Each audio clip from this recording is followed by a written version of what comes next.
Salut à tous. Alors aujourd'hui, petite vidéo pour parler un petit peu de rareté autour des NFT. Alors, vous pouvez trouver deux sortes de raretés. Je m'explique. Vous avez d'abord ce que j'appelle les raretés complètes. Alors, les raretés complètes, ça pourrait être par exemple, on va regarder le projet ici, Bohemia. Et donc, vous voyez ici, chaque item, finalement, est différent de l'autre.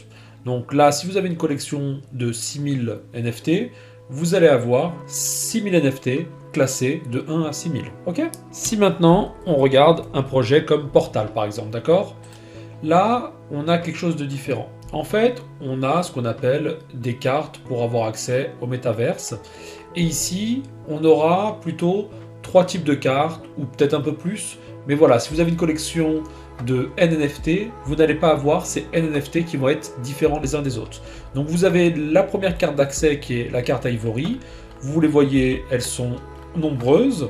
Puis après, plus loin, vous pouvez regarder ici sur les unités types, vous avez Ivory, Onyx ou Vision. On va regarder Onyx.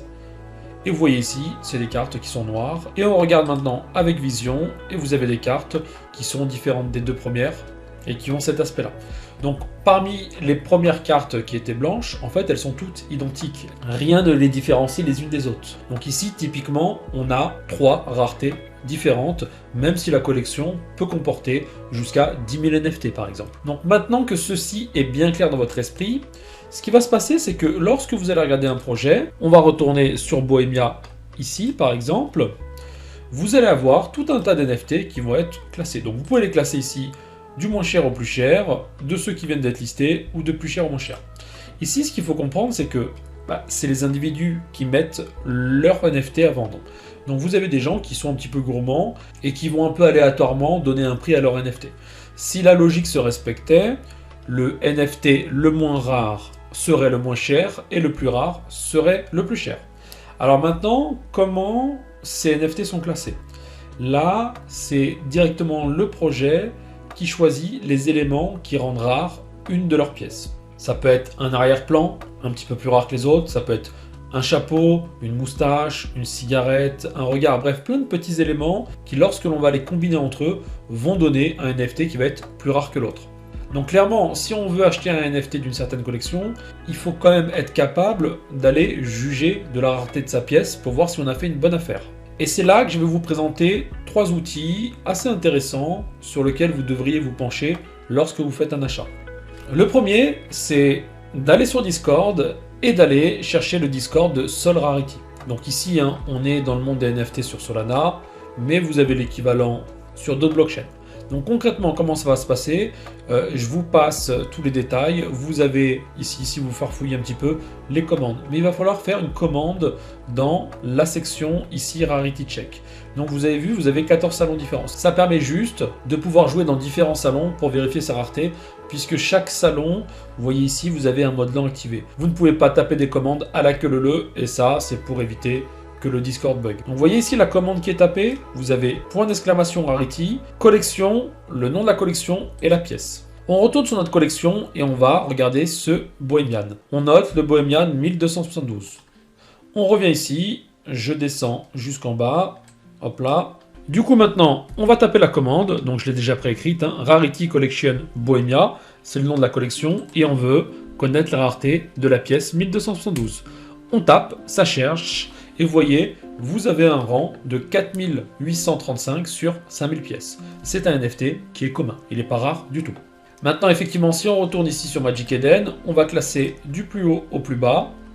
Donc on attend que ça charge un petit peu, et on va regarder celui-ci, c'est le 1406. Donc on revient ici, hop là, on va dans un autre salon, et on va mettre ici 1406. Et vous voyez, ici, c'est un épique. Donc ce que je disais tout à l'heure, le plus cher que vous voyez dans la collection n'est pas forcément le plus rare de tous. Mais ici, on a une pièce qui est assez rare, puisqu'elle a le sigle épique, elle est 427e sur 5000. Donc elle est dans les 9% des meilleures pièces de la collection. Donc là, ça vous aide aussi à prendre votre décision par rapport au prix des autres NFT, pour avoir une valeur à peu près intrinsèque de la pièce que vous tentez d'acheter. Deuxième site, et là, ça va être en fonction de ce qu'ont demandé les développeurs. Des fois, vous allez avoir des collections qui sont listées sur Rare, et des fois, ce ne sera pas le cas. Donc, on va taper ici Bohemia. Donc, il la trouve, il va la chercher.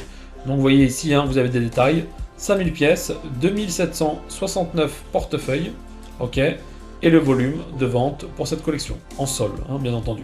Donc ici, c'est assez pratique parce que vous pouvez classer les NFT en fonction de leur rareté et vérifier s'ils sont à vendre ou pas. Donc par exemple ici, le meilleur de la collection n'est pas à vendre, c'est le numéro 70. Donc on peut descendre comme ça, regarder les meilleurs de la collection et regarder si potentiellement un est à vendre pour pouvoir faire une enchère. Donc vous voyez, hein, le 14e de la collection est listé sur Magic Eden pour une valeur de 50 Solana. La dernière vente a eu lieu pour 16,80 Solana. Donc maintenant, si vous cherchez une pièce exacte, on va taper le 1272 comme tout à l'heure, il va vous la chercher directement et vous allez avoir des détails dessus. Ok? Donc 4849e, où il est listé et le prix auquel il est listé. Donc je vous invite ici à farfouiller, hein, vous avez pas mal de choses. Hein. Vous pouvez continuer ici en mettant une virgule, en choisissant plusieurs pièces par exemple, que vous verriez, et on va taper ici entrée, vous allez voir, il nous liste ces 3 NFT. Donc vous avez vu, hein, super pratique, et pas mal de gens l'utilisent.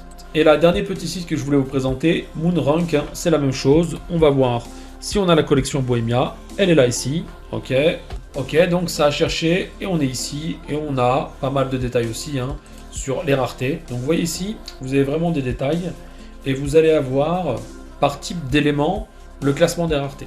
Donc, par exemple, si on regarde ici au niveau du background, on vous dit que sur les 5000 pièces de la collection, vous avez 463 pièces qui ont cet arrière-plan. Donc, vous voyez, hein, tous les arrière-plans sont détaillés ici, et vous avez leur nombre. Donc, ça vous met une sorte de rareté. Quand vous combinez toutes les raretés possibles, donc background, le corps, le type de bohémien auquel vous avez affaire, les éléments de la face, les éléments du visage, les lunettes, la tête et la bouche, en fonction de la combinaison que vous avez, vous allez avoir une rareté qui va être associée. Donc ça, c'est comment sont répartis les éléments de rareté. On peut aller ici, on a des infos sur le mint, hein, la date auquel ça a été réalisé, le nombre de pièces maintenant en circulation. Et ici, on descend, comme tout à l'heure, avec la possibilité de classer, selon notre bon vouloir, la collection de NFT. Ici, on peut classer, par exemple, on s'intéresse qu'aux pièces de NFT avec un arrière-plan, avec les étoiles. On va cliquer là-dessus. Puis on peut rajouter parmi tous ces backgrounds tous les éléments qui possèdent le centipède. Et vous voyez comment ça peut trier. Donc là, ça permet aussi, hein, d'aller chercher une pièce qu'on voudrait spécialement en sélectionnant les items qui nous intéressent. Donc là, clairement, on ne pouvait pas naviguer sur le NFT Solana si vous ne connaissez pas ces 3 outils. Maintenant, ce qu'il faut comprendre, c'est que vous n'allez pas forcément observer d'abord, juste après le mint, la même rareté que quelques semaines après. Donc des fois, il arrive, hein, c'est assez rare, hein, qu'une pièce qui soit classée 2 millième au départ devienne par exemple la 200e. Donc vous avez des gens aussi, hein, qui arrivent à profiter des opportunités en allant sniper les pièces qu'ils jugent juste à l'œil, hein, en comparant avec la collection, plus rares que les autres, alors que l'algorithme des tris de rareté n'est pas encore au point. Au départ, hein, quand vous possédez un NFT qui vient d'être minté, soyez patient quand même avant d'avoir au moins 2 plateformes qui vous listent les éléments de rareté. Et clairement, en termes de sélection, j'ai quand même l'impression qu'il est plus difficile d'être listé sur Moonrank que sur Aura. Après, ça, c'est mon avis. Donc je pense qu'on a fait le tour, hein. C'est vraiment des éléments de base, mais qu'il faut quand même connaître. Après, dernière petite chose, mais ça on fera une autre vidéo, vous pouvez utiliser les commandes de certains Discord qui vous permettent d'avoir des recherches plus ciblées. Par exemple ici, hein, en possédant le NFT de RightClick Ape DAO, j'ai juste commencé à l'utiliser depuis 2 jours, donc il faut que je me fasse la main. Vous allez avoir la possibilité d'aller traquer des collections en fonction de votre budget.